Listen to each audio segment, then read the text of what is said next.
Minimalists. When the amount of your belongings is completely overwhelming, how and where do you even start?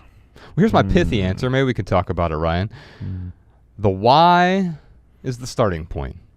The how is the finish line. Okay, so the question has a when in it. It has a how, and it has a where, right?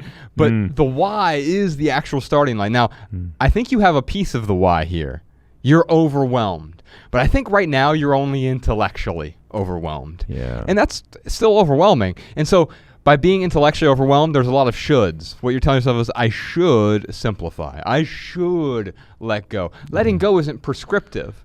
Right? If you go outside, Ryan, and you pick up a thorny cactus, it's laying on the ground, you pick it up, and it's hurting you, you don't need the how to let go of the cactus. Right. You understand viscerally that you must let go. Yeah. And you simply drop it. Not out of prescription. No one told you, Ryan, you have to drop that cactus. No. That wasn't required. But of course, the how-to, Ryan, we can talk about some of the how-to things about how to start or when to start, where to start. But always start with the why. How might my life be better with less without this item? Understanding that deeply and viscerally, the letting go becomes so much easier. Yeah. Oh man. Yeah, it's interesting. They're just looking for the how-to because they are so overwhelmed. So they want the recipe. It's like, if I wanted to bake a cake, I would look for the recipe. Sure. Where's the recipe? However, two things. If it was my first cake that I was baking, I'm probably going to screw it up. So even if I had the recipe, I'm not going to do it correctly. And then let's say I did it perfectly, that might not be my favorite flavor of cake. Right. Now I just want to eat cake.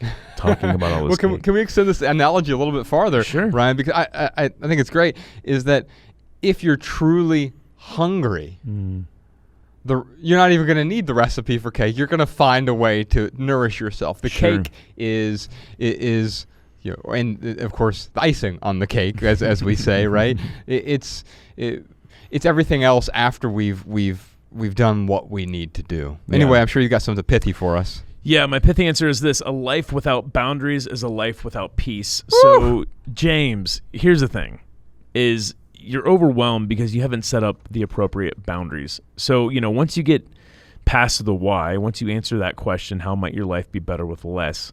You have to get clear on what you want your life to look like. So, going back to the Minimalist Rulebook, that'd be a great place to start, James.